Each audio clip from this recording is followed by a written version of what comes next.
La vie, je crois, nous aide à accepter qui on est, design ou pas, au fil du temps. La sagesse qui peut s'installer, on a tous l'opportunité d'être mis sur des chemins qui nous respectent plus, etc. Je crois que le design, c'est un vrai accélérateur. On est tellement conditionné qu'en fait, on a encore besoin en tant que société de grilles de lecture qui vont nous permettre de nous aider à nous voir autrement.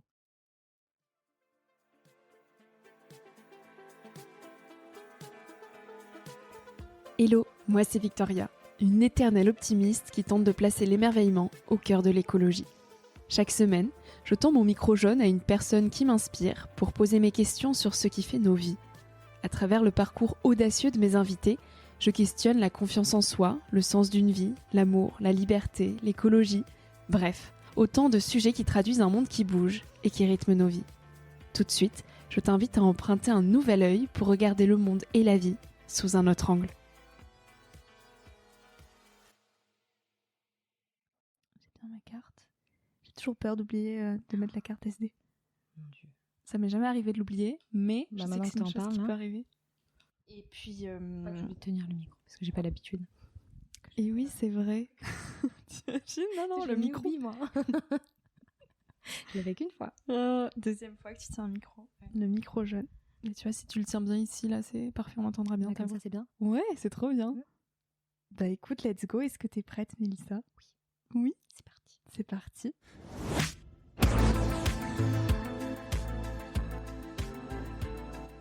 J'ai rencontré Mélissa Simoneau et avec elle le Human Design. J'ai alors compris que la plupart des résistances que nous rencontrons dans la vie trouvent leur origine dans le manque d'acceptation.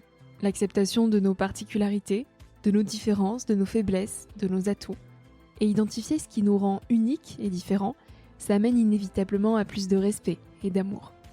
Alors je n'y connaissais rien au Human Design.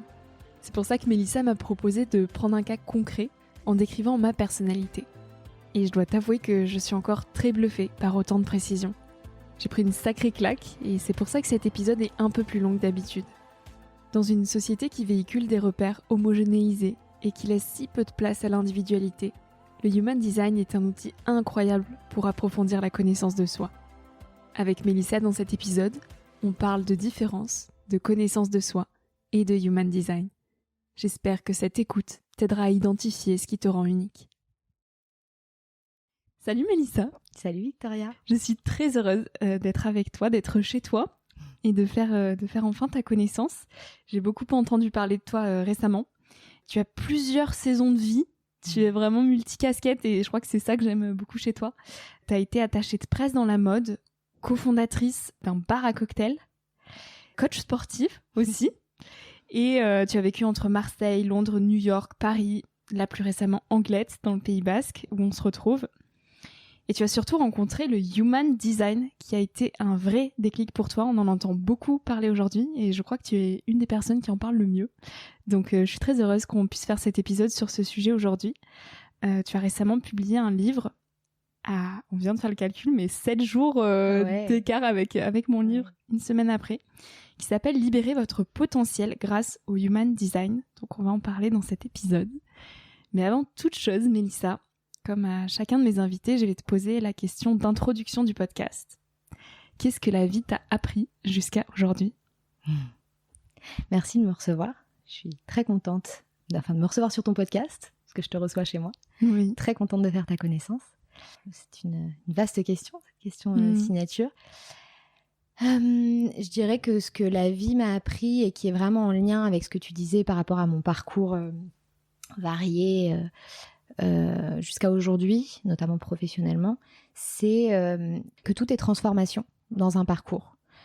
Évidemment, quand on a le nez dessus, on ne se rend pas forcément compte de la cohérence de la saison de vie dans laquelle on se trouve, mais quand on utilise le formidable outil du rétroviseur, que j'appelle comme ça, et qu'on se retourne, en fait, on comprend que chaque passage, chaque porte qui s'est fermée, chaque porte qui s'est ouverte, chaque rencontre et chaque passage, en fait, a eu une importance prédominante. Moi, j'ai un parcours qui, quand j'étais en train de le vivre, je le trouvais pas forcément cohérent, voire pas du tout. Et aujourd'hui, j'y vois une intelligence subtile, hallucinante en fait dans tous les passages de ma vie. Et donc je crois beaucoup à cette notion de transformation où chaque étape va s'infuser et s'intégrer dans la prochaine, que tout est transformation aussi au niveau du regard qu'on va poser sur les choses, que parfois on pense très ancré et très défini et qui bougera pas. Et puis en fait, retrouver l'humilité aussi, de dire ah bah si, en fait ça s'est transformé en me faisant évoluer, en moi, en changeant en fait le regard que je pose sur tel ou tel événement de vie ou voilà. Donc mais comment on fait confiance en ces incohérences? Parce qu'au moment où tu les vis, t'as pas encore ce rétroviseur justement. Donc il faut aussi se dire là cette incohérence, elle aura du sens dans quelques années. Moi, c'est avec le temps. Quand j'étais dedans, je trouvais pas ça cohérent.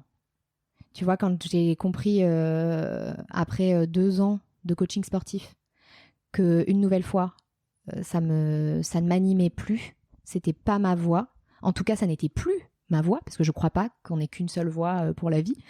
Mais en tout cas, celle-là, elle n'était plus pour moi. Et que j'étais face à ce nouveau ressenti de qu'est-ce que je vais faire maintenant, vers quoi je suis appelée.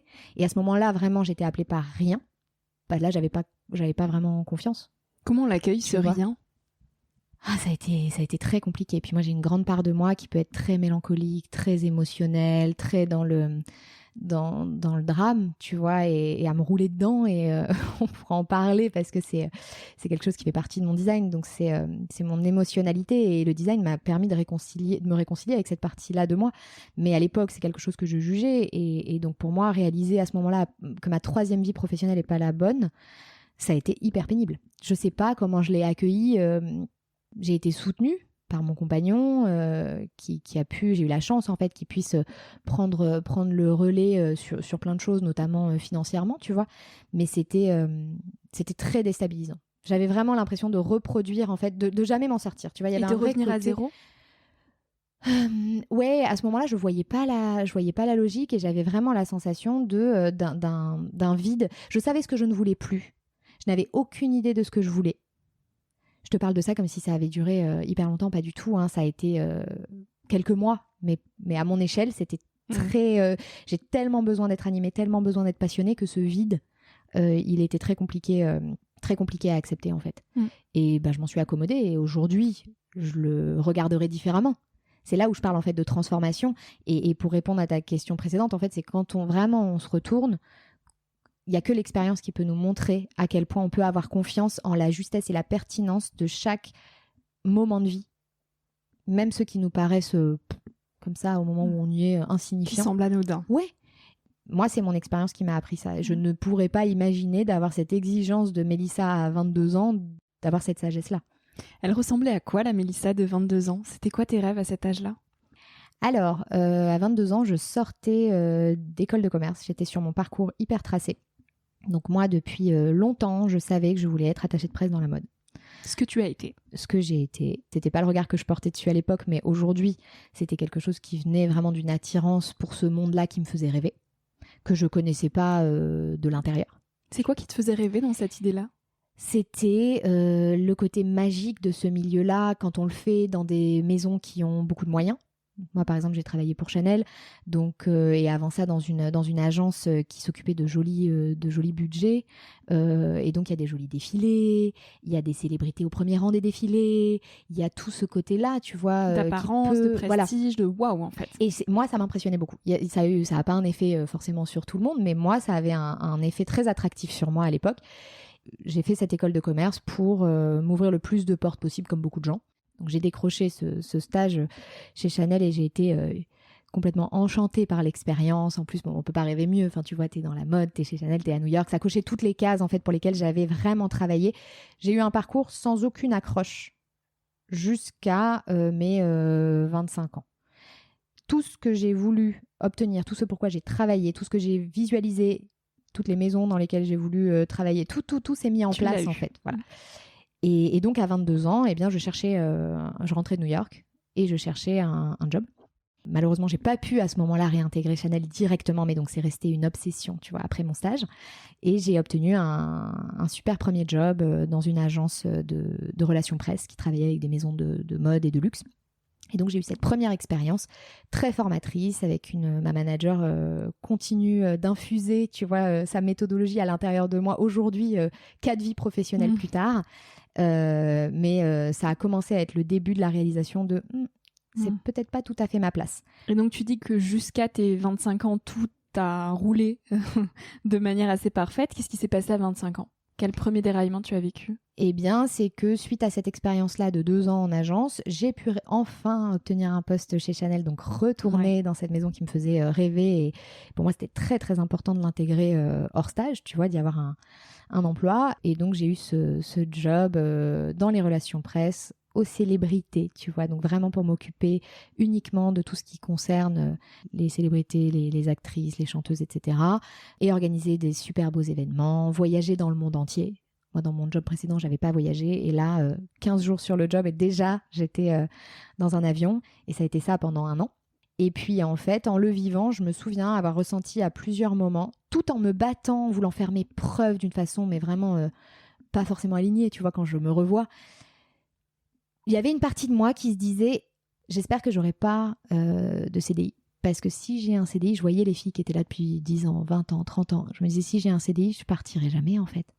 Ça va me demander ça devrait être ma décision de partir. Et je sens qu'il y a des choses qui me plaisent pas. Si j'ai un CDI, je serai prisonnière. C'était ma vision de l'époque. Alors que si la vie décide que j'ai pas ce CDI, je serai pas responsable du cours des choses. À l'époque, j'avais pas du tout cette notion de souveraineté dans mes décisions. Tu vois, quand je repense à ça, je me dis c'est rigolo. Et en fait, je n'ai pas eu mon CDI. Alors que j'avais vraiment beaucoup travaillé pour être la petite employée modèle. Et je l'étais à plein d'égards. Mais au fond, toi, tu ne le voulais pas, ce CDI. Non. J'étais persuadée que je le voulais, mais il y avait, tu vois, plusieurs fois, j'avais eu ce truc pendant l'année de me dire, et puis tout de suite, très dans le, non, tu devrais pas penser ça, tu vas t'attirer le fait de pas l'avoir. Enfin, tu vois, il y avait cette espèce d'ambivalence. Et en fait, la vie a été suffisamment bonne pour moi et intelligente pour me fermer cette porte. Et donc, je n'ai pas ce CDI. Et immédiatement, je sais que c'est la fin du chapitre 1 du salariat. 2, potentiellement dans la mode. Je savais pas du tout ce qui m'attendait. Et c'est à ce moment-là que le vide arrive? Le vide que tu nous décrivais tout à l'heure? Là, il y a eu un premier vide. Non, il y en a eu plusieurs. On va peut-être pas tous les passer en revue. Mais non, il y en a eu plusieurs entre chaque étape. Mais ouais, là, il y a eu un vide, mais surtout, là, il y a eu une reconnexion à moi. C'est la première fois où j'ai pris un temps pour m'écouter, pour me reposer, puisque comme je te disais, j'étais vraiment sur un parcours que j'avais moi-même défini et tout tracé et qui n'avait pas d'espace pour le repos, pour l'introspection, pour l'écoute de soi. C'était, on a des objectifs et on les atteindra. Et cette écoute de soi, de toi, donc, comment est-ce que tu l'as accueillie au début? Tu voulais la fuir ou très vite tu l'as embrassée? J'ai été obligée en fait de l'embrasser parce que j'ai réalisé après que j'avais frôlé le burn-out, vu l'état de fatigue dans lequel j'ai été à la fin de ce CDD en fait, mais qui était la fin d'un enchaînement de plusieurs années de travail, qui correspondait pas du tout au fonctionnement de mon énergie. J'en avais aucune idée à l'époque, mais moi j'étais constamment épuisée en fait à travailler autant, avec autant d'heures supplémentaires, un rythme, voilà, des voyages, je travaille le week-end, enfin toutes ces choses-là. Et donc j'ai été face à moi-même en pensant que j'allais profiter de mon chômage et tout de suite réfléchir à la suite. Et en fait, j'ai été incapable de m'activer. Donc j'ai passé des semaines et des mois à ne rien faire. Donc toute la fatigue est retombée après. Oui. Tu la ressentais pas pendant? Je la ressentais, mais je l'écoutais pas. Je savais que j'étais fatiguée. J'en parlais autour de moi, mais il y avait quelque chose qui me faisait tenir.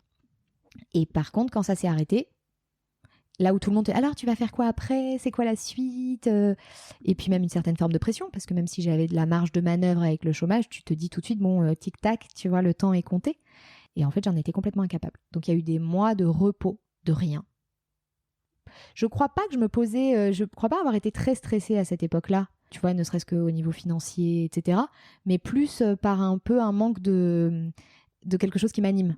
Et puis il y a aussi la pression sociale qui te fait comprendre que ne rien faire, c'est mal. Ah oui. Aujourd'hui, il y a quand même une injonction au faire, à l'accomplissement, à cocher des objectifs. C'est quoi la suite? Là, exactement. C'est quoi le plan?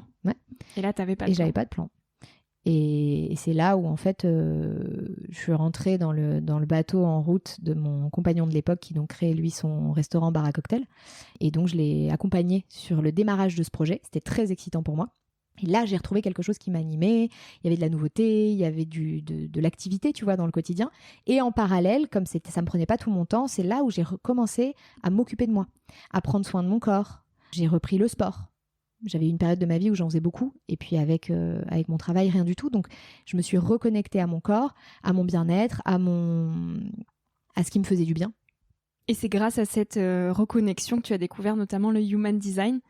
Et c'est là que tu dis avoir trouvé la pièce manquante qui complète enfin ton puzzle. Et c'est là que tu as notamment compris que la plupart des résistances qu'on rencontre dans notre vie, elles trouvent leur origine dans le manque d'acceptation. Pourquoi ? Parce que le Human Design, c'est un outil qui est basé sur nos informations de naissance, donc date, lieu et heure, et qui décrit avec énormément de précision et de nuance notre template de fonctionnement énergétique. La façon dont on est conçu pour cultiver des opportunités, pour utiliser notre énergie, les zones de nous qui sont les plus influençables et sensibles, à l'inverse, celles avec lesquelles on impacte davantage le monde. Et c'est un outil qui vient mettre des mots et un cadre, et poser un cadre en fait sur des choses dont on a conscience. On sait très bien qu'on est unique, tu sais que tu es différente des personnes qui t'entourent, mais là on vient vraiment le préciser. Et l'idée, c'est que quand on parle de notre individualité, on est donc obligé de se rendre à l'évidence que je ne fonctionne pas pareil que toi, tu ne fonctionnes pas pareil que des gens que tu admires ou que voilà, et qu'il y a surtout de très fortes influences dans notre société qui nous poussent dans une direction, comme tu le disais tout à l'heure avec la pression à l'accomplissement, la pression au faire. Et en fait, c'est un outil qui nous aide à nous accepter davantage dans toute notre différence, dans tous nos potentiels. Ça vise pas du tout à nous mettre dans une case et à nous limiter, parce que moi, quand je regarde un schéma d'Human Design, ça nous donne un cadre de compréhension, mais qui ne sont que des potentiels. Donc la personne peut l'exprimer de plein de manières différentes en fonction de ses saisons de vie, etc. Mais l'idée est toujours de se ramener à « je suis câblée comme ça ». Et c'est des choses qu'on sent intérieurement. Mais on est tellement conditionné à la fois par la société, à la fois par nos familles d'origine, par les environnements dans lesquels on a évolué, environnements spécifiques de travail, par exemple le mien qu'on décrivait tout à l'heure, qui vont en fait nous faire internaliser cette voie de conditionnement. On finit en fait par la confondre avec notre propre voie. Et on ne sait plus vraiment qui laquelle est la nôtre. Ben oui. Et le design vient nous aider profondément à certaines fois confirmer des choses. La plupart du temps, c'est ça, confirmer des choses qu'on sent déjà à l'intérieur de nous, mais vraiment le verbaliser, poser des mots sur des choses qui sont très subtiles et très volatiles. Je capte quelque chose, puis hop, ça s'échappe inévitablement, tu vois. Tu vois, moi, quand je parle d'acceptation, je parle de l'acceptation de soi, dans à quel point je suis unique, à quel point je suis faite pour fonctionner d'une certaine manière, qui cochera peut-être pas les cases des injonctions de la société. Et c'est également un outil qui nous permet d'accepter les autres. Moi, en tout cas, ça m'aide à le faire. On a souvent tendance, on tombe dans le piège en fait de vouloir que les autres fonctionnent comme nous, de chercher de la symétrie, tu vois, en face. Alors que là, c'est comprendre qu'on a tous une forme d'unicité et que c'est ça justement qui fait qu'on fait société tous ensemble. Oui. Et en fait, en explorant ton individualité, l'individualité de l'autre, et même après pour les gens que ça intéresse, je recommande de se plonger aussi, et c'est pour ça que j'ai écrit le livre, dans un petit peu, pas forcément l'étudier à fond, tu vois, mais avoir une bonne idée de tout ce qui existe un petit peu dans la société, l'échantillon en fait qui forme cet orchestre-là aussi riche, ça vient nous aider aussi à faire la paix, et même à plus que faire la paix, à embrasser cette individualité. On revient à nous en passant par l'autre, parce qu'on comprend la complémentarité, on comprend à quel point il y a une intelligence ici aussi de la vie. Il n'y a pas de hasard en fait dans les différentes caractéristiques qui existent en design. Et toi, tu es formidablement complété par d'autres énergies qui vont inévitablement croiser ta route. Et donc cette complémentarité nous permet de nous renvoyer à j'ai le droit en fait d'être tel que je suis, même si j'ai l'impression de ne pas cocher toutes les cases, parce que je ne suis pas là pour cocher toutes les cases, parce qu'il y a forcément la case d'en face. Et alors toi, personnellement, qu'est-ce que ça t'a apporté ? Qu'est-ce que ça a changé de ta vie de découvrir le Human Design ?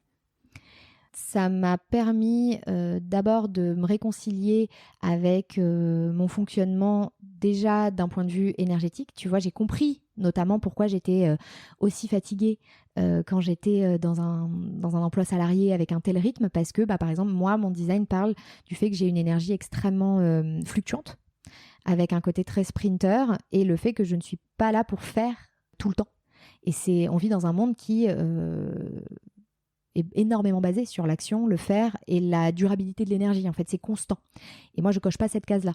Et moi, déjà, à 21 ans, 22 ans, je disais à ma mère, mais je ne sais pas comment je vais faire pour tenir une carrière entière. Je suis épuisée, je suis jeune, arrive le week-end ou arrive le soir, j'ai plus d'énergie. Même quand je fais quelque chose qui m'anime, moi, je peux complètement vider mon énergie. Mais parce qu'il y a des gens, tu crois, qui ont une énergie constante ? Alors, c'est marrant que tu dis ça. Pour moi, c'est évident qu'il y ait des cycles d'énergie et qu'il y a des moments dans la journée où t'es moins in que d'autres, tu vois. Alors oui, c'est vrai, il y a des moments dans la journée, des moments dans les saisons aussi. Hein. On est tous des êtres cycliques, ça fait partie de la nature humaine. Néanmoins, oui, il y a une grande partie de la population qui est vraiment nourrie avec une forme de durabilité et de constance lorsqu'elle fait vraiment ce qui l'anime. Et D'accord. ça, on le voit dans un design. Toi, tu as un design, alors pour que les gens le sachent, donc on va j'ai prendre ton un design exemple sous les yeux. concret, oui. Mais toi, tu as un côté sprinter. Donc tu vois, là, typiquement, ta remarque de « Attends, mais il y a des gens qui... ça te paraît bizarre parce que toi, tu as une énergie qui est durable à plein d'endroits, mais tu as vraiment un côté sprinter. Donc c'est pour ça que tu peux te retrouver dans ce que je raconte. Oui. Et donc, il y a à la fois des points communs à tous les humains, mais il y a des spécificités. Et moi, pour le coup, je n'ai aucune durabilité dans mon énergie. Toi, tu en as un peu plus, même s'il y a un côté sprinter. Et donc, évidemment que je me suis épuisée en tant que salariée, surtout à jouer à la bonne élève depuis l'âge de 12 ans, tu vois. Donc, ça m'a réconciliée déjà avec ce fonctionnement-là. Je parlais tout à l'heure du côté très mélancolique. J'ai compris, en fait, ça, c'est venu par le design. Hein. Moi, je me posais beaucoup de questions sur mon fonctionnement émotionnel parce que j'avais aussi à cet endroit-là énormément de variabilité, énormément de fluctuations, des jours où je voyais tout en rose et des jours où c'était le gris absolu, sans qu'aucune vraie raison l'explique à l'extérieur. Et quand j'ai compris que j'étais ce qu'on appelle en design que j'avais une autorité émotionnelle, et notamment calibrée par une émotionnalité très précisément faite de très très haut et de très très bas, là, par exemple, tu vois, j'ai compris aussi quelque chose, qu'il n'y avait rien à changer, que j'étais pas forcément, qu'il n'y avait pas un problème psychologique, qu'il n'y avait pas une dépression sous-jacente, enfin, tu vois, ces choses-là. Donc ça t'aide finalement à accepter qui tu es fondamentalement. Tu Voilà. sais que tu es comme ça, mais là, de pouvoir mettre des mots et de l'expliquer plus concrètement, ça te permet de moins culpabiliser peut-être d'être qui tu es. Voilà, il y a ces aspects-là, il y en a évidemment plein d'autres, mais moi, tu vois, ce que je vois par rapport au design, c'est vraiment ce côté, la vie, je crois, nous aide à accepter qui on est, design ou pas, au fil du temps. La sagesse qui peut s'installer, on a tous l'opportunité d'être mis sur des chemins qui nous respectent plus, etc. Je crois que le design, c'est un vrai accélérateur pour beaucoup de gens. Je crois qu'on est tellement conditionnés qu'en fait, on a encore besoin en tant que société, pour encore un moment, de grilles de lecture qui vont nous permettre de nous aider à nous voir autrement. Ouais. On en a l'opportunité, on est tous guidés vers ça. Mais ça peut être vraiment compliqué d'écouter, parfois au prix de périodes très désalignées, voire de maladies. Enfin, tu vois, le design nous aide à nous soigner avant, entre guillemets, et à nous voir sous un autre jour plus tôt, en se prenant peut-être moins de tapes à l'arrière de la tête. Oui. Et alors, pour prendre un exemple concret, tu m'as proposé de faire mon Human Design. Et tu as aussi lu mon livre. Donc, je suis très curieuse de voir si tu as trouvé des synergies entre ce que tu as lu avec mon Human Design et ce que tu as lu dans les lignes de mon livre. Du coup, je te laisse un petit peu me présenter ce que tu as découvert. Je découvre ça en même temps que les auditeurs et les auditrices. Donc toi, alors je vais pas partir dans trop de jargon, mais je sais qu'il y a peut-être des gens qui nous écouteront qui auront quelques notions en design, donc je donnerai quand même quelques mots pour que ça leur parle. Il y a plusieurs couches dans le Human Design, donc on pourra pas évidemment tout voir, tout faire, et puis et c'est pas l'idée, mais pour donner un petit avant-goût. Déjà, quand on parle du premier niveau de lecture, dans ton design, on parle de ton type énergétique. Tu es générateur. Les générateurs, c'est quelqu'un qui est là pour investir son énergie, qui peut être très puissante, très tournée vers le fait de construire, de bâtir, vers l'action, et de choisir avec beaucoup de précision ce dans quoi tu t'investis, parce que c'est là qu'en fait tu tires le plus d'énergie, le plus de carburant. Et donc ce que je disais tout à l'heure, on n'a pas le même type toutes les deux. Moi je suis manifesteur, moi je peux complètement m'épuiser à faire ce que j'aime. Toi il y a quelque chose avec une grande ressource, c'est-à-dire que quand tu utilises ton énergie pour faire des choses qui t'animent, tu te lèves le matin avec une batterie remplie à bloc. Tu l'utilises de façon satisfaisante toute la journée et tu vas te coucher le soir quand c'est vidé. Et le lendemain, il y a une espèce de renouvellement naturel.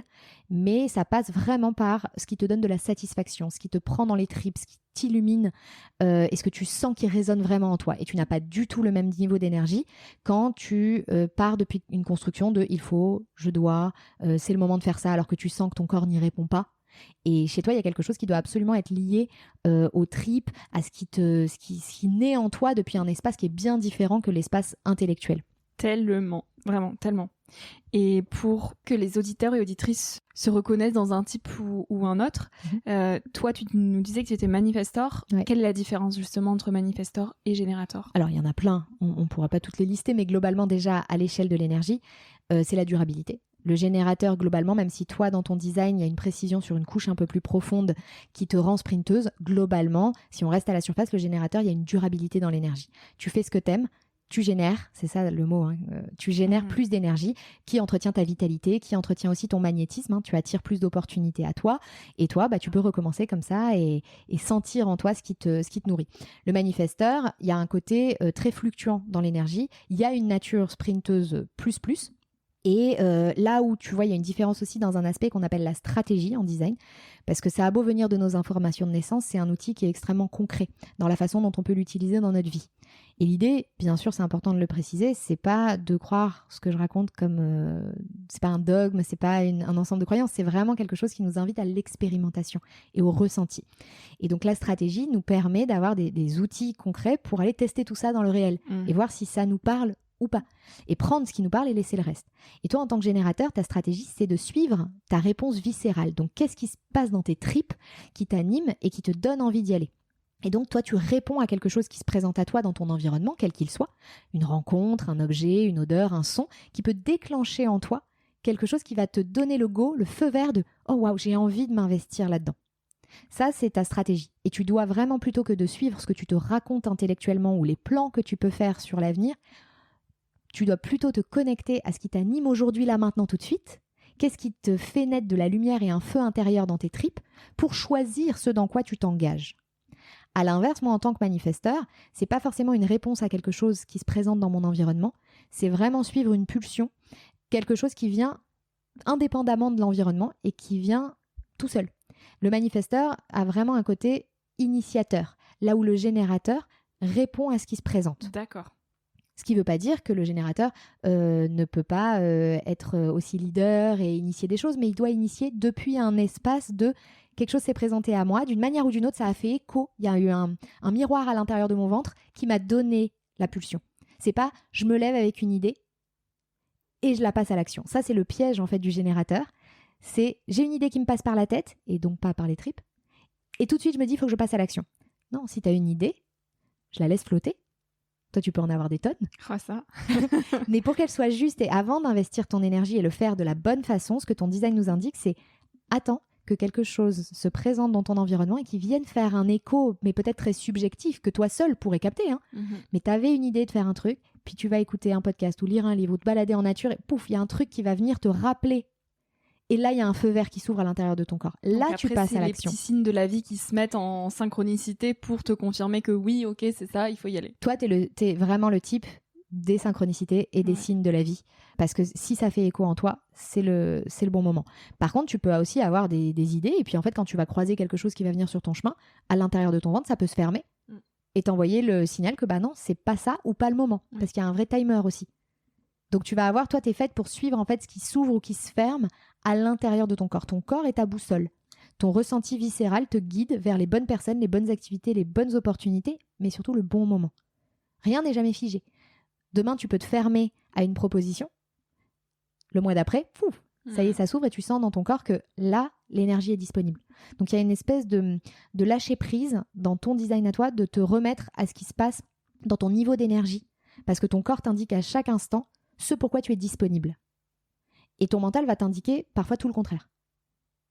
Il va avoir beaucoup de mal à... C'est le mental ou le cœur? Le cœur, le corps, les tripes. Ouais. Le mental, on en parle beaucoup en design. Le mental, c'est un outil formidable d'évaluation, d'analyse de données. Le mental, son domaine, c'est la data. Et le problème du mental, en fait, c'est qu'il n'a jamais eu vocation à être un lieu de prise de décision. Et nous, on vit dans une société qui le vénère, le mental, le rationnel, l'analytique. Et tout ce qui n'est pas rationnel et qui n'est pas explicable a souvent tendance à être mis sur le côté parce que c'est pas mesurable. Et le mental, c'est un outil de mesure. Mais il peut nous convaincre de tout et de son contraire. Oui. Alors qu'en réalité, en design, on a tous un espace qu'on appelle notre autorité intérieure. On a tous un espace dédié à un système de boussole, de GPS, qui est différent. Le tien et le mien vont être différents. Et qui vient vraiment nous parler et préciser ce qu'on appelle par exemple l'intuition. L'intuition, c'est quelque chose de très vaste. Et quand on s'arrête à ça, on peut dire Ah oui, mais attends, comment moi, mon intuition me parle ? Le design vient t'expliquer comment ton intuition te parle à toi, qui sera différent par quelle partie du corps, par quel ressenti, par quel biais. Par exemple, tu vas avoir des gens qui sont faits comme toi, par exemple, pour sentir dans les tripes, d'autres qui sont faits pour parler. Et en parlant, en verbalisant, ils vont entendre leur vérité jaillir. Tu as des histoires de timing aussi. Toi et moi, on a ce point commun-là, même si moi, ma vérité, elle vient pas par les tripes, c'est qu'on est faite pour décider en patientant. Je ne sais pas si tu le fais, mais en tout cas, moi, ça a été un choc un peu pour moi parce que j'avais l'habitude de prendre des décisions très spontanées. Oui. Mais c'est souvent le cas quand on n'est pas fait pour ça. Toi et moi, on est faites pour vraiment prendre le temps de ressentir, pas de peser le pour et le contre, pas d'analyser intellectuellement, mais de ressentir si quelque chose nous anime sur plusieurs jours, par exemple, plutôt que de suivre un espèce de truc qui nous pète comme ça un matin. Donc toi, c'est par exemple le viscéral au fil du temps. Est-ce qu'une idée, elle m'excite dans les tripes sur plusieurs jours ? Ou est-ce que j'ai suivi un espèce d'emballement temporaire et au moment d'effectuer le truc, je suis là, oh non, je regrette, pourquoi j'ai fait ça, pourquoi je me suis emballée. Toi, t'es comment par rapport à ça ? Tu patientes ou tu sautes sur les... Ça dépend les projets, les envies.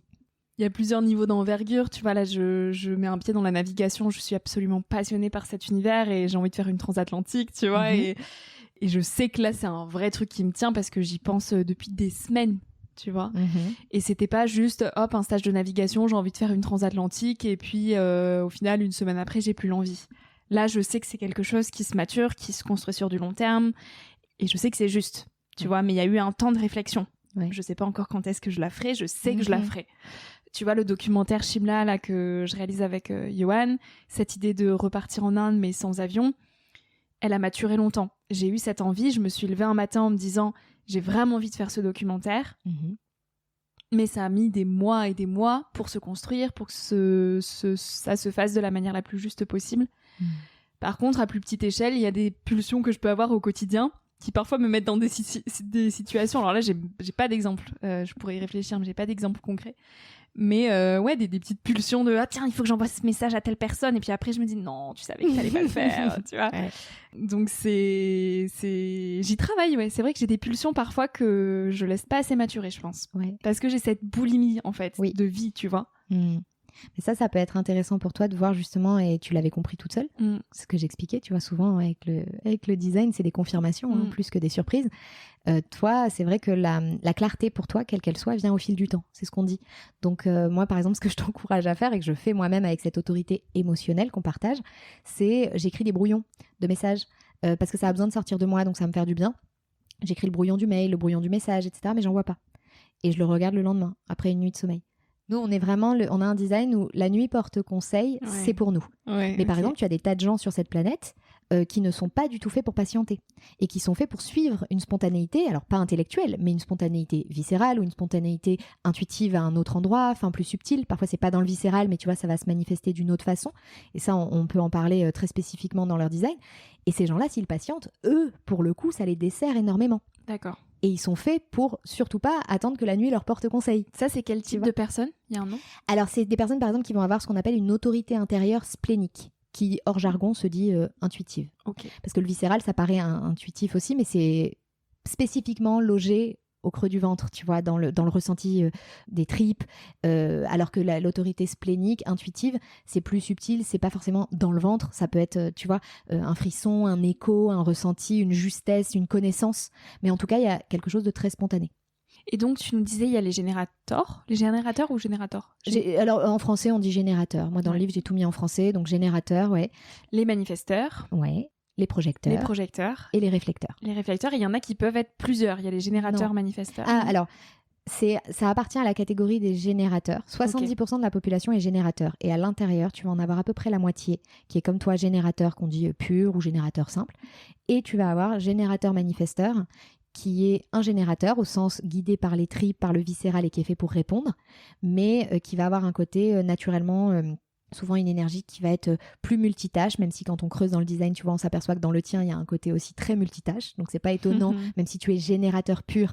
Mais toi, par exemple, tu as un côté très multitâche où si tu écoutes un descriptif de différents types, tu pourrais te reconnaître dans le générateur manifesteur parce qu'on va souvent parler de leur côté multitâche, du besoin d'être stimulé par plusieurs sujets en même temps. Ça, t'as beau être générateur tout court, c'est ton cas. Le podcast, le livre, le documentaire, les rencontres, tu vois, les conférences, toujours quelque chose. Ça, c'est très naturel et très sain pour toi. Et donc oui, ce qui est important à retenir aussi, c'est que tous les types ne sont pas équitablement répartis dans la population. Donc 70% de générateurs, 20% de projecteurs, 9% de manifesteurs, 1% de réflecteurs. Mais l'idée, c'est pas de se dire « Ah mince, je suis pas réflecteur, donc finalement, je suis pas unique. » Parce que c'est le premier niveau de lecture. Quand on rajoute toutes les couches qui composent un design, il n'y a pas plus unique que ton propre design. Même si tu appartiens à 70% de la population à l'échelle de ton type. Et alors, c'est quoi la particularité des réflecteurs ?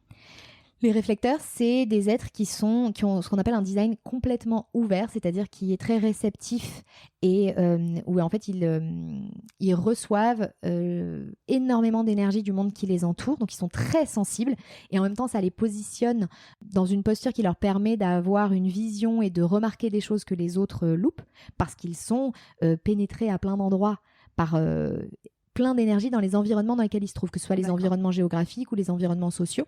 Et donc, c'est des miroirs, c'est des évaluateurs, c'est des personnes qui sont là pour mettre en évidence la qualité des environnements dans lesquels ils se trouvent.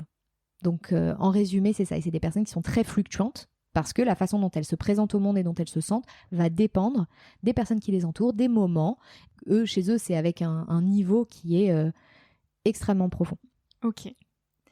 Ok, est-ce que tu as vu d'autres choses dans toute cette analyse que tu pourrais nous partager ? Oui, il y a quelques petites choses là que j'étais très excitée de te partager aussi. Toi, tu as un côté dans ton design qui te rend extrêmement rêveuse, idéaliste, qui peut être parfois qualifié d'utopiste. Tu vois, et je pense qu'on peut bien te retrouver aussi là-dedans. Je pense que tu l'as déjà entendu, voilà. Et en fait, il y a cette qualité que tu as d'inspirer les gens par tes visions, par tes idéaux, par tes perspectives, par tes expériences aussi.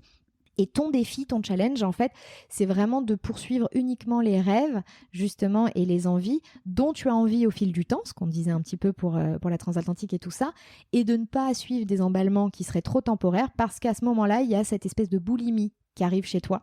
Tu as tellement soif, en fait, de vibrer, tellement soif d'expérimenter, tellement soif de tester des choses différentes qui vont te faire te sentir émotionnellement. C'est très lié aux émotions, hein. C'est pas tant accumuler de la data, c'est accumuler comment j'ai vibré face à cette expérience. C'est des ressentis. Voilà.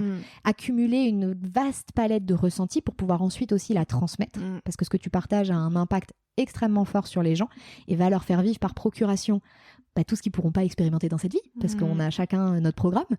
Et donc chez toi, ne pas suivre des emballements qui seraient trop spontanés ou ne pas céder à une pression de « il faut que je teste ça, il faut que je teste ça », même parfois par une peur de l'ennui et une peur du vide, de vouloir absolument remplir et sauter d'une nouvelle falaise et pour aller vibrer différemment, ça peut te pousser dans des engagements qui seront pas justes pour toi.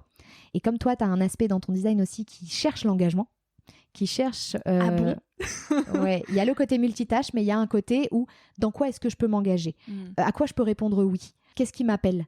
Et en fait, c'est très important que tu suives, c'est important pour tout le monde de suivre sa stratégie, son autorité, tous ces mots-là de notre design.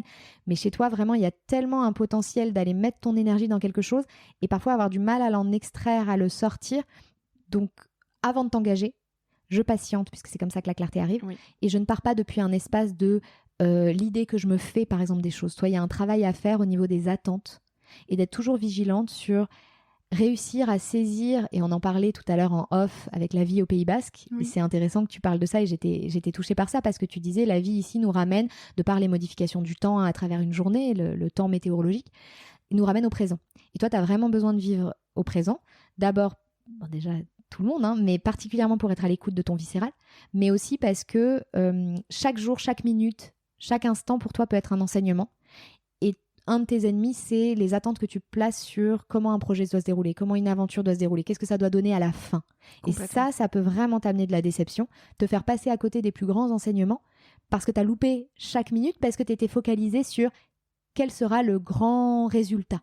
Et donc travailler les attentes pour vivre vraiment, te laisser porter par chaque journée va être riche d'expériences, même si elle ne se déroule pas comme je l'avais prévu. Et te lâcher prise avec ça et vraiment te soumettre, même le mot ce serait ça, à la justesse d'un projet, d'une aventure, d'un livre que tu lis, d'un film que tu vois, d'un voyage que tu fais, aussi grand ou modeste que ça soit comme projet, et de checker toujours tes attentes et de partir avec plus de... Je m'ouvre avec curiosité à ce qui est là et j'accepte de me laisser complètement embarquer par ça. Et là, du coup, tu assembles en fait les enseignements qui te conviennent et tu es ensuite dans une posture particulièrement efficace pour le partager. Souvent, Mais tu vas partager des choses que tu t'attendais pas à vivre, en fait, plus que ce pourquoi tu partais. Ouais, je crois que les plus belles choses que je partage précisément, c'est celles que je m'attendais pas à vivre. Et c'est celles pour lesquelles je me suis laissée traverser par quelque chose de plus grand, quoi. Mais tu vois, quand je t'entends parler, j'ai le sentiment que c'est le cas de tout le monde. Alors, soit c'est parce que tu confirmes du coup que je fonctionne comme ça et que ça me parle beaucoup. Ouais. Mais tu vois, cette idée de saisir l'instant, j'ai vraiment le sentiment qu'on a tous, toutes et tous intérêt à suivre cet élan-là. Plus que celui de être au sommet de la montagne sans profiter de gravir la montagne. Tu vois ce que je veux dire ? C'est ça qui est intéressant en fait avec le design, c'est que ça nous parle beaucoup de l'humanité.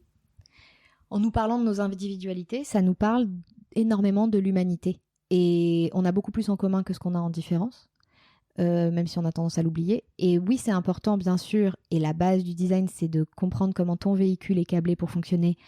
Et oui, je te rejoins, saisir le moment présent et faire attention à ses attentes, par exemple, ça va être quelque chose qui peut nous concerner de près ou de loin, un peu tous. Mais certains vont avoir des leçons qui vont être plus prioritaires que d'autres. Et chez toi, par exemple, celle-là, elle va être plus prioritaire que chez une autre personne. Ce qui ne veut pas dire que l'autre personne n'a rien à apprendre de ça, ni dans sa vie, ni en parlant avec toi. Mais chez toi, c'est quelque chose qui peut-être va être beaucoup plus sur le devant de la scène. C'est ça que ça veut dire. Mais je crois qu'on n'a jamais rien qui peut être... où on peut entendre parler du design d'une autre personne et de dire « Alors, mais pas du tout ça vraiment dans ma vie, pas du tout. » Si, ça va venir faire écho à quelque chose, mais parce qu'en fait, on va parfois expérimenter les choses de première main, et puis parfois, on va les expérimenter dans nos relations. Tu vois, il y a vraiment beaucoup de nuances, mais c'est intéressant quand même et c'est important de revenir à quelles sont mes leçons à moi. Tu vois, toi, par exemple, tu as un aspect aussi dans ton design qui nous parle d'un besoin d'en permanence vivre du renouveau, du changement, d'apporter de l'innovation et qui te crée aussi une pression d'apporter du changement autour de toi, de changer les choses, de bousculer les codes, de bousculer l'ancien. Mais tellement. Tu le fais beaucoup. Ça, c'est pas le cas pour tout le monde, par exemple, d'avoir besoin de faire bouger les lignes à ce point-là. Toi, il y a vraiment une pression avec beaucoup d'adrénaline à cet endroit-là. Et ce qui va être très spécifique à toi, c'est que tu vas avoir une vraie alternance entre des périodes où tu as une forte pulsion à bouger les choses avec de l'énergie qui vient avec et où tu sens que c'est le bon moment, et d'autres moments où tu as l'impression qu'il se passe rien. Et ça peut être assez angoissant.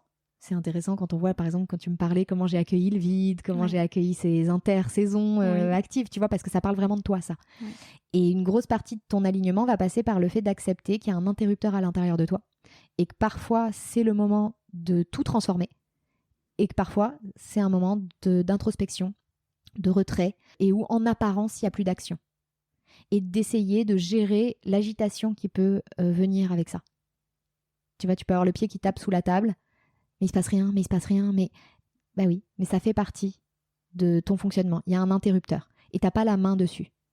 Mais par contre, quand tu utilises le rétroviseur, tu vois les moments où ça a été sur on et les moments où ça a été sur off. Et donc tu vois confiance que ça revient. Off, on nourrit les futurs moments de on. Parce que ces moments de off, c'est des moments où tu es en transformation intérieure et où tu prépares ton terreau pour que la graine suivante de la prochaine innovation, de la prochaine idée qui va germer au monde puisse se préparer. Et ça, par exemple, ce côté-là de faire confiance à ton intuition, notamment viscérale, pour savoir quand c'est le bon moment d'amener du changement et laisser les choses se faire aussi. Et quand c'est pas le moment, et à l'inverse, si tu forçais le truc, tu pourrais être complètement en train de bousculer ta propre vie, celle des autres, avec des innovations et des changements qui ne sont pas justes et qui ne sont pas dans le bon timing. Ça, c'est quelque chose que tu dois développer.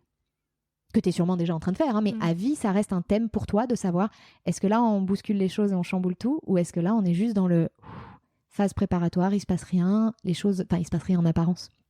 Tu vois. Mais c'est difficile à identifier justement la phase où, ok, là, il faut que je me fasse un petit peu violence pour bousculer les choses, ou ok, là, c'est la phase où je dois être en off et laisser faire. C'est quand même une fine nuance à jauger.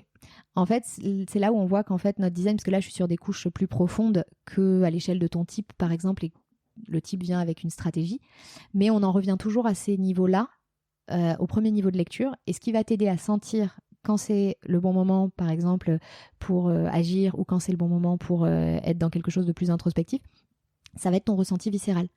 Et quand tu écoutes ça, en fait, quand tu écoutes est-ce que j'ai l'énergie, est-ce que ça monte en moi, parce que parfois ton mental, il peut te raconter toutes sortes de choses. Mais là, il faut qu'on fasse ça, il faut saisir telle fenêtre d'opportunité, mais là, c'est le timing, parce que tu comprends, il faut battre le fer tant qu'il est chaud, et talala. Ça, c'est le mental. Il va te raconter plein de choses, il va aller chercher sa data, et te raconter toutes sortes de choses et faire des plans. Mais toi, à l'intérieur, si tu restes vraiment connecté à tes tripes et à ton... Est-ce que là, ça monte en énergie ou est-ce que je me raconte des histoires mais qu'en fait, je sens que mon corps, il n'est pas dedans? C'est là où, en fait, toi, tu as ta boussole. C'est pas dans les idées que tu te racontes, c'est dans les ressentis que tu vibres au plus profond de tes tripes. Et ça, c'est ton fil d'Ariane et ça te permettra toujours de faire la différence entre tout plein d'aspects de ton design. Par exemple, il y a un autre aspect chez toi qui peut te donner par exemple un espèce de tiraillement entre un côté très introspectif, très dans l'étude, l'analyse, le détail, je creuse et qui peut faire de toi une étudiante perpétuelle. Et en même temps, un autre aspect qui te demande d'aller tester, explorer et de sortir du laboratoire pour aller vraiment sur le terrain, quitte à casser des verres, quitte à être, tu vois, ce que j'appelle le bac à sable. Tu vois, je vais faire des pâtés, je vais faire des trucs, je ne sais pas comment ça va se dérouler. Et l'autre partie, non, mais attends, on n'a pas assez étudié la question, il faut qu'on revienne à la théorie, il faut qu'on revienne à la bibliothèque, il faut qu'on revienne au labo. Et ce tiraillement à l'intérieur de toi, c'est tellement moi ça. C'est ton viscéral qui te permet de savoir quand c'est le moment d'étudier, quand c'est le moment de mettre en pratique. Tu vois, ça c'est pareil. Tous les nœuds, tous les tiraillements qu'on peut avoir nous permettent, sont résolus entre guillemets par ce qu'on appelle notre stratégie. Et chez toi, elle est, je réponds à ce qui m'anime viscéralement. Est-ce que c'est un oui ou est-ce que c'est un non? Et mon mental peut me raconter toutes sortes d'histoires très intéressantes, mais ce sont des histoires. Le mental n'est pas un espace propice à la prise de décision. Il commente. Mais quand il y a des grandes phrases, quand il y a des « et oui, mais non, mais si, mais là », quand il y a des peurs aussi, c'est le mental. Et bien souvent, il nous dicte des injonctions qui ne nous appartiennent pas aussi, qui appartiennent à la société, à nos parents, à nos proches, et qu'on génération. A internalisé, et que c'est cette petite voix dont on parlait, notre petite voix intérieure a du mal à faire le poids par rapport à ce bruit qu'on a fini par presque faire nôtre. Et le design vient nous aider à en fait enlever ces couches. Et tu vois, c'est un outil aussi d'observation avec une perspicacité particulière, parce que je sais mieux m'observer. Donc ce que j'estime être dysfonctionnel, mon design va m'expliquer, mais non, mais en fait c'est un atout que tu as. Mais c'est sûr que si tu le regardes à la lueur d'injonctions, de groupes d'appartenance que tu as, ou avec des codes et des attentes et des projections, oui, cet aspect-là, peut-être que oui, il coche pas cette case-là. Mais en réalité, ça reste un atout pour toi. Mais comment est-ce que je l'utilise ? Dans un autre environnement, peut-être d'une autre manière, je change mon regard. Je m'accepte et j'accepte l'autre en observant différemment. Ouais. C'est assez déroutant. J'ai l'impression que tu as une lecture tellement fine et précise de qui je suis. C'est assez dingue. J'ai envie, tu vois, de le donner à mes proches et leur dire, vous voyez, c'est pour ça que je suis comme ça. Et encore, on est vraiment resté là à la surface, tu vois. Il y a plein d'autres choses qu'on pourrait aborder, tu vois. Je vais terminer avec ça parce qu'on va pas pouvoir tout se dire, mais j'étais contente de retrouver, parce que je me fais mes petites suppositions, tu vois. Quand je lis le livre de quelqu'un, j'aime bien pouvoir trouver ses infos de naissance. Alors, toi, je les avais pas à l'époque, mais il y a ce côté storytelling, en fait, chez toi, très important. Tu es une conteuse naturelle, tu as une capacité, en fait, à mettre des émotions et des expériences en mots plus facilement que la moyenne, à transmettre à l'aide d'images, à verbaliser tes ressentis d'une manière qui va venir toucher et stimuler les gens qui les reçoivent. Et c'est beaucoup plus l'histoire et les émotions que tu vas venir susciter chez les gens qui sont importantes que les faits, tu vois, et l'exactitude des faits. Toi, tu transportes les gens, ne serait-ce qu'en les faisant vibrer par les mots que tu utilises et les images que tu vas partager, les analogies, jouer sur les mots, toutes ces choses-là. Et ça, c'est dans mon Human Design. Oui. Incroyable. Ça fait partie de ta façon de communiquer. Waouh. Il y a plein d'autres choses, hein. Mais oui, c'est ça qui est surprenant. En fait, c'est ça qui est rigolo avec le design, c'est que c'est pas... Ce qui surprend les gens, c'est pas ce qu'on dit, souvent. Surtout, les gens comme toi qui ont tendance à s'écouter quand même, qui ont une certaine forme d'observation d'eux-mêmes quand même. Mais la plupart des gens que j'ai rencontrés, l'immense majorité même, c'est pas ce qu'on dit qui les surprend, c'est le fait qu'on soit capable de le voir avec les informations de naissance. Ça, c'est quand même surprenant. Même moi, ça continue de m'émerveiller, ce niveau de précision. C'est déstabilisant presque. J'ai envie de te raconter plein de choses. Tu vois, je vois que le temps passe, tu peux nous... Allez, on va prendre 2 autres informations et puis... Les petits, mes petits bonbons. Tu vois, un truc qui m'a plu aussi, c'est qu'il y a un côté à la fois très indépendant chez toi, très individuel, qui a besoin à la fois de sa solitude, qui a besoin pour ses moments d'introspection, mais aussi même un côté je suis mon rail, tu vois, même ce côté très innovant, ça se soucie pas plus que ça de où on en est collectivement. C'est moi, je sens qu'il faut amener de l'innovation, il faut casser ça et il faut faire différemment. C'est très indépendant. Et en même temps, tu as un côté extrêmement tourné vers la communauté, l'inclusion, le fait d'appartenir à des groupes avec lesquels tu vas partager des valeurs communes. T'es pas un lone wolf, tu vois, comme on dit en anglais. T'as vraiment aussi besoin d'appartenir à des groupes. Tu crées aussi toi-même des communautés. Et de te sentir à ta juste place à l'intérieur de communautés, de sentir que tu es valorisé aussi pour ce que tu apportes. Et là, tu es capable en fait de donner énormément d'énergie. Mais ça doit être dans des espaces dans lesquels tu sens que ta valeur est appréciée, dans lesquels tu sens qu'aussi les règles, elles sont claires. Ça, c'est un truc qui doit être important dans ta vie. C'est d'établir des règles, même dans les amitiés, tu vois, sur « Ok, moi j'attends ça, je donne ça, mais en retour, ça, c'est important pour moi. » Et d'éviter de rentrer uniquement depuis toi, ton côté très spontané qui peut avoir le côté, mais moi, une poignée de main et un contact physique et ça y est, on est parti, je te fais potentiellement confiance si ça résonne pour moi. Oui. Et d'apprendre à calmer un peu ce côté-là, même s'il est juste, et de savoir qu'en face, ça veut pas dire que la personne, elle est pas forcément bonne, mais elle aura peut-être pas les mêmes façons de fonctionner que toi, les mêmes attentes, et donc établir des attentes claires sur des relations, contractualiser les choses qui peuvent l'être, par exemple. C'est pour ça que la spontanéité, c'est quelque chose de fort chez moi. Je suis très spontanée dans tout ce que je fais. Oui, mais parce qu'il peut y avoir ce côté très spontané parce que tu as envie de ressentir, parce que tu as envie de ressentir même l'autre, de rencontrer l'autre. Mais la réalité, c'est que ce qui te sert, c'est comme on disait, je patiente. Et les bons contacts, les bonnes relations, les bonnes communautés que tu rejoins ou que tu crées, les bons projets, les bonnes expériences, ce sont celles que tu prends au fil du temps. Donc on prend une respiration, on attend un peu. Même quand tu rencontres quelqu'un et que « Ah, mais c'est génial, etc. » Et tout de suite, je sais qu'on pourrait faire un truc. Ou hop, doucement, on respire. Ça ne veut pas dire que ce ne sera pas le cas sur la durée, mais on prend le temps de vérifier parce qu'à cet instant-là, en fait, tu es tellement habité par tes émotions, tellement aussi habité par ces fameuses attentes dont on parlait, que ça peut venir embrumer en fait, ta capacité à sentir avec justesse. Okay. Mais tu vois, j'aime bien ce côté en toi, ce côté à la fois je suis mon rail et je fais des choses assez uniques. Tu fais des choses qu'on voit pas partout. Il y a un côté très, très différent. Et en même temps, j'ai besoin de le faire en équipe. J'ai besoin de faire des choses où je me retrouve avec des personnes qui me ressemblent, avec qui je sens qu'on partage. Oui. Tu vois ? Et ça peut parfois être perçu comme un tiraillement. Et en fait, là aussi, c'est pareil. C'est ton ventre qui t'indique, tiens, là, c'est un moment pour suivre un peu plus mon rail et être sur mon propre chemin, qui va peut-être pas parler à d'autres personnes de ma communauté. Et quand est-ce que là, pour le coup, j'oublie peut-être un peu plus mon côté individuel au profit du côté groupe. Tu vois, il y a ce balancier, en fait, chez toi, qui doit être honoré.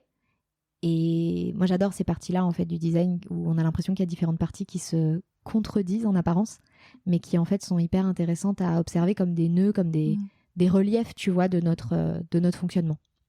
C'est passionnant, tout ça. Écoute Mélissa, ça peut durer encore, je pense, très longtemps. Donc je vais te poser les 2 questions signatures de la fin de podcast. On va revenir à des choses un peu plus philosophiques. Avec ton propre point de vue, selon ton propre human design, la liberté, c'est quoi pour toi ? La liberté, c'est quelque chose que je suis en permanence en train de contempler parce que c'est mon besoin de liberté qui m'a poussée à quitter le salariat. C'est quelque chose qui, tu dis par rapport à mon propre design en tant que manifesteur, la liberté, l'autonomie, l'indépendance, c'est des choses qui sont... c'est pas toujours synonyme pour tout le monde, mais pour moi, je vais les mettre beaucoup ensemble. Tu vois, liberté, ça va être cette capacité que je vais avoir à pouvoir jouir de mon temps, jouir d'une marge de manœuvre sur les choix que je fais, des personnes avec qui je travaille, de la façon dont je travaille, de la façon dont j'utilise mon temps. Tu vois, pour moi, la liberté, elle est assez liée à la façon dont je dispose de mon temps, mais elle est d'une façon beaucoup plus large aussi, liée à cette idée qui me travaille beaucoup de souveraineté et de responsabilité dans la façon dont je fais des choix. Et tu vois, moi, je te dis que ça me travaille parce que je crois qu'à poursuivre la liberté, notamment dans la façon dont j'utilise mon temps, j'ai parfois un peu trop de liberté va venir entraver ma liberté parce que je vais perdre le fil de mon planning, parce que je vais perdre le fil de mes priorités. Et où du coup, à poursuivre la liberté pour l'absence de limite, par exemple, je vais avoir moins de liberté. Donc là, je suis dans une période, là, au moment où on se parle, où je suis en train de redéfinir un peu les contours de la façon dont j'occupe mon temps. On en parlait toutes les deux, par exemple, avec les réseaux sociaux, et où j'admire beaucoup ta discipline vis-à-vis des réseaux sociaux et du temps que tu passes sur ces outils-là, et plein d'autres choses dans mon planning, parce que à force d'être libre, finalement, parfois, si c'est fait depuis un espace peut-être un peu enfantin, tu vois, qui manque un peu de limite et de discipline, finalement, moi, je perds un peu ma liberté à cet endroit-là. Donc, c'est vraiment un moment où je suis en train de contempler ça. Et est-ce que je peux vraiment être souveraine si j'ai l'impression de ne pas pouvoir un peu discipliner l'enfant intérieur à l'intérieur de moi qui aurait soif d'une liberté, mais qui ne serait pas forcément bien dosée? C'est une question qui me ramène, tu vois, liberté et discipline. Discipline, c'est un mot que j'ai fui toute ma vie et qu'aujourd'hui, je suis en train de chercher pour pouvoir regagner une certaine forme de liberté. Et c'est vrai que parfois, c'est deux mots qu'on oppose, la discipline et la liberté, alors que finalement, les deux vont très bien ensemble, je trouve. Ouais, je le crois parfois, plus. trop de liberté, c'est un piège à la liberté. Oui, exactement. Et c'est un truc qui résume bien ma vie jusqu'à présent, avec une majorité d'entrepreneuriat et donc une abondance de liberté. Mais finalement, où est-ce que je pose le cadre et comment je fais cohabiter une liberté qui serait plus juste, plus saine, plus mature, qu'un côté je veux absolument sans limite faire ce que je veux quand je veux, ce qui n'est plus juste en fait pour moi aujourd'hui. Et ça fait un joli écho à la discussion que j'avais eue avec Safia Ayad, que tu connais aussi très bien, puisqu'elle a écrit la préface de ton livre. On a enregistré un épisode toutes les deux il y a quelques semaines, il est disponible sur Nouvel Oeil. Et justement, elle est revenue aussi sur ce sujet de liberté, où dans cet entrepreneuriat, elle s'y perdait beaucoup. Ouais. Donc ce que tu dis, ça résonne énormément. Ouais. Je mettrai les liens de cet épisode. Je me suis vraiment retrouvée dans ce qu'elle expliquait sur cette nouvelle façon de travailler par rapport à ce qu'elle vivait avant, et ça m'a fait énormément écho. Parce que c'est un petit peu ce que je traverse actuellement. Et d'une façon plus générale, quels conseils tu aimerais partager à celles et ceux qui nous écoutent aujourd'hui pour conclure cet épisode ? Alors, c'est une réalisation, entre guillemets, qui m'est venue il n'y a pas si longtemps. En entendant une nouvelle fois cette phrase, tu sais qu'on entend beaucoup « ne fais pas aux autres ce que tu n'aimerais pas qu'on te fasse ». Cette phrase a une justesse. C'est pas mon dicton préféré du tout, mais c'est vrai que je comprends ce qu'elle veut dire. Et je sentais qu'il y avait quelque chose qui me manquait. Et la dernière fois que je l'ai entendu dans la bouche de quelqu'un, en même temps, j'ai reçu un message. Je sais pas, j'ai pensé à ça. Pour moi, c'est un message un peu guidé de quelque chose qui serait plus juste avec cette même phrase qui est n'essaye pas d'offrir aux autres ce que tu ne t'offres déjà pas à toi-même.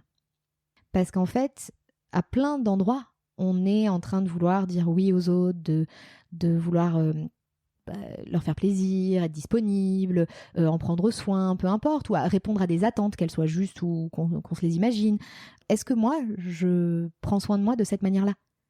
Est-ce que je dis oui à mes envies ? Est-ce que je prends soin de mes besoins d'abord ? Est-ce qu'en fait, je m'occupe de moi de cette manière comme je le fais aux autres ? Et je ne crois pas qu'on puisse rencontrer l'autre au-delà de ce qu'on est capable de se donner.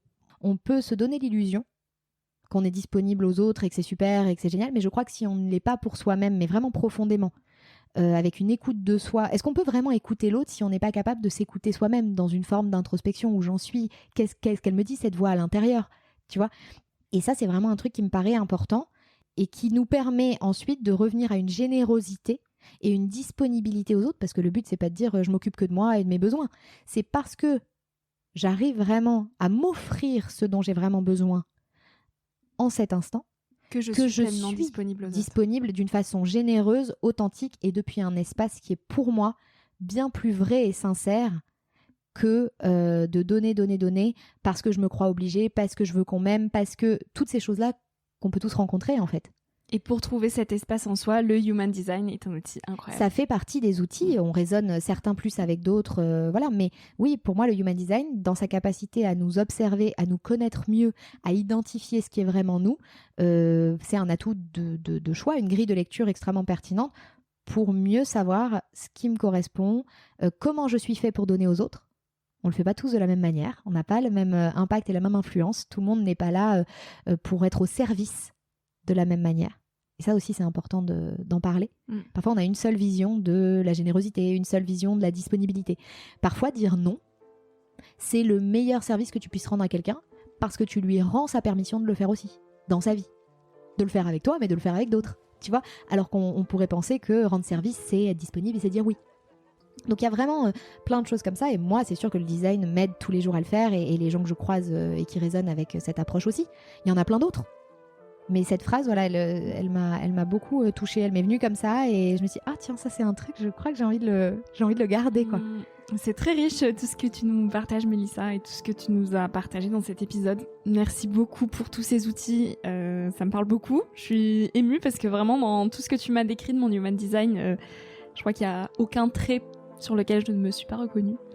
Donc merci pour tous ces partages et je mettrai dans la barre de description toutes les informations pour te retrouver, pour ton livre, pour creuser un petit peu tout ce que tu fais parce que c'est passionnant et ça peut tellement aider du monde. Donc merci pour ce beau temps de partage, Mélissa. Ben, merci à toi d'être venue à ma rencontre et de m'avoir offert cet espace de partage. Je suis très touchée et je suis ravie d'avoir fait ta connaissance en vrai. Oui. Et d'avoir pu partager un petit peu de ma vision et de mon monde. Super chouette. Et merci à celles et ceux qui ont écouté l'épisode jusqu'au bout parce que je vois que le temps est quasiment 2 fois plus long que ce que j'ai l'habitude de faire, mais c'était un épisode un peu particulier, on a joué le jeu, donc merci à celles et ceux qui sont toujours là. Merci à vous. Si ce moment t'a plu et nourri, je t'invite à le partager, à laisser quelques étoiles sur iTunes et Spotify, ou à faire une story sur Instagram en identifiant Nouvel Oeil et mon invité de la semaine pour que l'on puisse te repartager. En attendant de se retrouver lundi prochain, tu peux suivre au quotidien mes aventures directement sur Instagram ou le site internet www.nouveloeil-podcast.com. Depuis ce site, tu pourras aussi t'abonner à ma newsletter. J'y partage des inspirations et des petites choses plus personnelles qui font mon quotidien. En attendant le prochain épisode, je te souhaite de savourer la vie comme il se doit et surtout de faire des choses folles.